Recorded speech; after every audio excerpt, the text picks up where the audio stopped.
Loss of hair is perhaps the most visible consequence of growing old for men. However, an early balding is not so uncommon either. Think Zidane and Vin Diesel. The causes for early balding can be many, like genetics, stressful or unhealthy lifestyle, exposure to chemicals, or maybe a disease. In most cases, there isn't much that you can do about it, and you just have to either accept it or start donning a wig. Then there's the option of laser treatments and hair transplant surgeries too. However, not all hair loss is the same, and some might even be reversible. In this video, we're going to look at the causes and symptoms of alopecia areata, and possible treatments for this condition, if any. What is alopecia? Alopecia areata is an autoimmune disease that results in hair loss in small patches. The immune system's job is to attack the invading germs and microbes. But if the immune system turns on the hair follicles due to some reason, then it can result in this autoimmune disease. Autoimmune disease is a kind of disease in which the immune system of the body starts attacking the cells and tissues of the body itself. In the case of alopecia, it's the hair follicles that experience the wrath of the immune system. Alopecia affects more than 6.8 million people in the United States. In most cases, hair fall occurs in a few small patches only, but sometimes things could escalate to a point where it becomes difficult to find a single hair on the scalp. This condition is known as alopecia totalis. Even more rare is a condition called alopecia universalis, where total body hair loss occurs, affecting even the eyebrows, eyelashes, and facial hair. But you don't need to worry too much about it, since only around 10% of people with alopecia areata go on to develop alopecia totalis or universalis. One peculiar characteristic of this disease is that, unlike most health conditions, it usually doesn't target the elderly. Rather, it generally affects young people, aged 30 or below. Causes.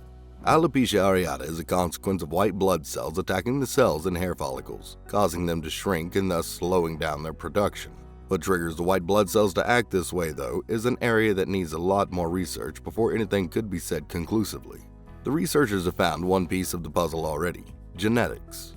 The person who has a close family member with this disease is more likely to encounter it in the future, since 1 in 5 people with alopecia areata can think of a close family member with the same disease. The family thing is not just limited to alopecia. A person with a family history of alopecia has been found to have a family or personal history with other autoimmune diseases, like vitiligo, atopy, or thyroiditis. However, it is still too soon to conclude that alopecia is a direct consequence of some other autoimmune disease. Stress is frequently thought to be the cause of balding, and in some extreme cases, it might very well be the case. But there is very little scientific evidence to suggest that alopecia can be triggered by stress. So the patchy hair fall, which is a characteristic of alopecia, has not yet been found to have any relevance with stress. At this point, you must be interested in the common symptoms of this particular condition of hair fall and how it is different from other conditions. Let's look at the most common symptoms associated with this autoimmune disease. Symptoms. A patchy hair loss is a big indication of alopecia. These hair fall patches are often so small that they're barely noticeable. However, sometimes the bald patches can connect and form a giant patch of baldness that is difficult to miss.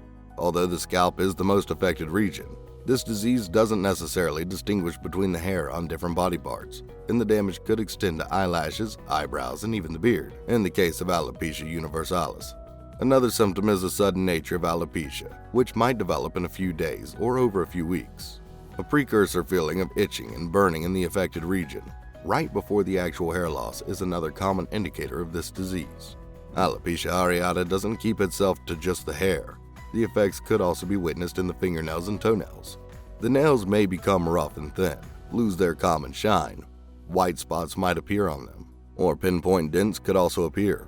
Other than the nails, sometimes a careful observation of the hair could reveal a lot. Common signs of alopecia that could be seen in hair includes narrowing hairs towards the bottom that grow around the bald spots, breaking of hair before reaching the surface of the skin, and growth of white hair in areas of hair loss. These signs and symptoms are the biggest telltales of alopecia. However, the doctor might also examine hair from affected areas under a microscope. This should be enough to make a diagnosis. However, if the doctor feels like it, he may ask for a skin biopsy or a blood test as well, to rule out other conditions. Treatments. First off, there's no cure for this condition yet. Sorry to disappoint you. The good news, though, is that nearly half of the patients recover from alopecia within a year and grow back their lost hair. But around 30% of the people are not as lucky. and they report that their symptoms become extensive or hair loss and regrowth becomes routine for them. Although there are no cures for the condition itself, there are certain treatments that may help you to slow down the loss of hair and could potentially help you in the process of getting back the hair that you lost. Let's look at the 3 common ways of dealing with this situation. Number 1. Medication. The first and most commonly prescribed method of stimulating hair growth is the use of medications. Now, there are several ways to administer medication for alopecia areata. Topical treatment. Some medications are applied directly to the affected regions of the scalp.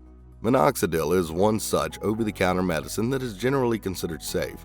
It is applied directly to the scalp, eyebrows, and beard. However, don't expect to see the result immediately. It could take a year for you to observe any change. Similarly, there's anthralin that irritates the skin and thus increases the blood flow in the area, which stimulates hair growth. Finally, corticosteroids are powerful anti-inflammatory drugs that can suppress the immune system and help with hair growth by decreasing the inflammation in the hair follicle. They are available as injections, oral tablets, and also as foams, lotions, ointments, and topical creams like clobetasol. Injections.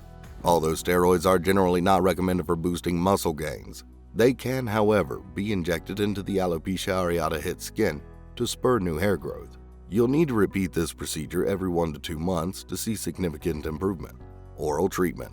Finally, pills and tablets could also help in the process of hair regrowth after alopecia, but there's a significant amount of risk involved with their usage. Sometimes cortisone tablets are used to treat extensive alopecia. However, since these tablets have a possibility of side effects, you should see a doctor before using them. Oral immunosuppressants like methotrexate are also sometimes used. Immunosuppressants, as the name suggests, work by blocking the response of the immune system. However, their long-term usage is linked with many side effects like high blood pressure, kidney damage, and an increased risk of serious infections. Number 2. Natural remedies and treatments. Keeping in view the side effects associated with medication, many people prefer natural treatments and remedies for alopecia. These include acupuncture, aromatherapy, microneedling, probiotics, application of vitamins like zinc and biotin, aloe vera drinks and topical gels, onion juice rubbed onto the scalp, essential oils like tea tree, rosemary, lavender, and peppermint, other oils like coconut oil and castor oil, and scalp massage. Most of these therapies haven't been tested in clinical trials, but a lot of people claim their effectiveness. Since they're generally safe, why not give them a try? I'm sure you won't regret getting a scalp massage. However, one thing to note here is that the Food and Drug Administration doesn't regulate the supplements, and so their packaging could be misleading at times. So it is best to consult your doctor before starting a vitamin or herbal supplementation regime. Number 3. Counseling. Although alopecia is not a dangerous disease with serious consequences, it can be traumatic for people, especially for the ones with alopecia universalis, to live without hair. That's why support groups and counseling should be arranged for such patients, which would help them to become more at home with the idea of life without hair. This won't help them to regrow their lost hair, but it will impart them with self-confidence and help them recognize that they're more than the hair that they lost. Finally, to summarize, alopecia areata is a condition characterized by patchy hair fall. Usually the bald spots are too small to be noticeable, but sometimes the patches could end up merging and forming a big significant patch of baldness. The cause of this condition is the attack of the immune system on hair follicles, which causes them to shrink and stop the growth of hair. Scientists are yet to find the reason behind this behavior of the immune cells, but genetics may have a role to play in this.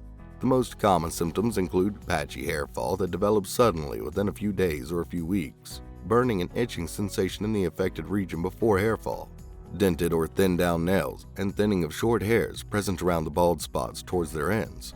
Although there are no cures for alopecia areata yet, there are certain treatments that could slow down hair loss and help in regrowing the lost hairs. These include medications like corticosteroids that could be applied directly to the skin, injected into the skin, or even taken as tablets. In addition, natural treatments like acupuncture and aromatherapy, and oils like rosemary, lavender, and coconut oil could also help to regrow lost hair. With that, we come to the end of today's video. We hope that you benefited from this video. If you did, please hit the like button and share this video with your friends and family. Want to see more videos like this one? Please subscribe to our channel, Welcome to Wellness, and press the bell icon as well so you never miss another video. We'll see you in another healthy video. Until then, take care.